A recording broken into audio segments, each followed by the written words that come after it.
Hello বন্ধুরা, তোমাদেরকে আজকে একটা চমৎকার জিনিস দেখাবো, যেটা হচ্ছে ত্রেতা যুগে এক পাথর ভাসতো, যেটা শ্রীরাম লঙ্কায় যাওয়ার জন্য রামশিলা পাথরটা ব্যবহার করেছিল, যার নাম হচ্ছে রামশিলা।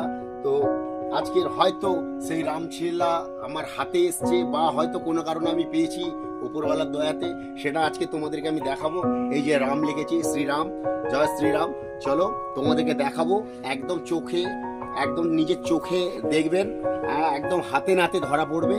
বিশ্বাস না হলে আমি এটাও দেখিয়ে দিচ্ছি প্রমাণ করে। এই যে হাতুড়ি, এই হচ্ছে পাথর, দেখে নাও, পাথর, ঠিক আছে, পাথর দেখতে পাচ্ছ, এটা শোলা নয়। তো চলো, এটা আমি পুকুরে জলের মধ্যে ভাসিয়ে তোমাদেরকে একদম নিজে স্বচক্ষে তোমাদেরকে দেখাবো প্রমাণ। চলে এসো। কি হয় আমি তো এখনো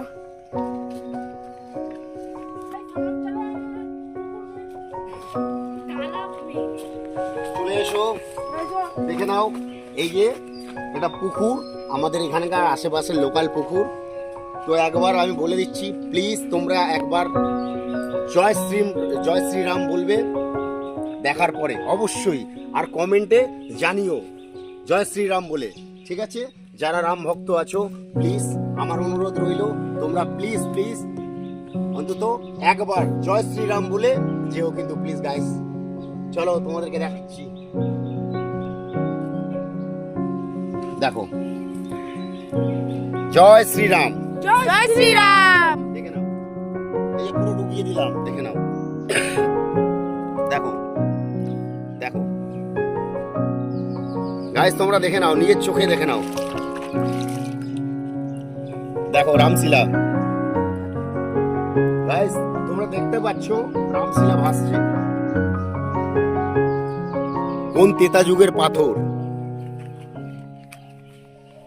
দেখে নাও। সত্যি আমি নিজেও বুঝতে পারিনি, নিজেও বিশ্বাস করিনি। এই বাচ্চাগুলো মাঠের থেকে নিয়ে এসছে, কোথা থেকে নিয়ে এসছে আমি জানি না, বললো পেয়েছি।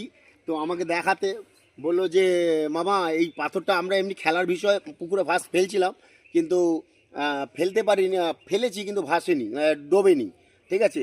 তো আমাকে নিয়ে এলো, বললো যে এটা মামা ভিডিও করে দেখাও, কিছু মানুষ দেখুক অন্তত, আদিম যুগে ত্রেতা যুগের দৃশ্য এ যুগেও দেখুক, দেখে নাও। সেই বাচ্চাগুলো হলাম আমরা। এই পাথর দিয়ে শ্রীরাম প্রভু গিয়েছিলেন মা সীতাকে রক্ষা করতে। তো প্লিজ ভিডিওটা কেমন লাগলো অবশ্যই অবশ্যই তোমরা কমেন্ট করে জানিও, আর কমেন্টে একবার অবশ্যই তোমরা বলে যেও জয় শ্রীরাম। জয় শ্রীরাম। ভিডিওটা ভালো লাগলে লাইক কমেন্ট শেয়ার অবশ্যই করে দিও, আর শেয়ার করে অন্যদেরকেও একটু দেখার টাটা সুযোগ করে দিও। টাটা। আর একবার বলে দাও জয় শ্রীরাম। একটু পুকুরে ছেড়ে দাও।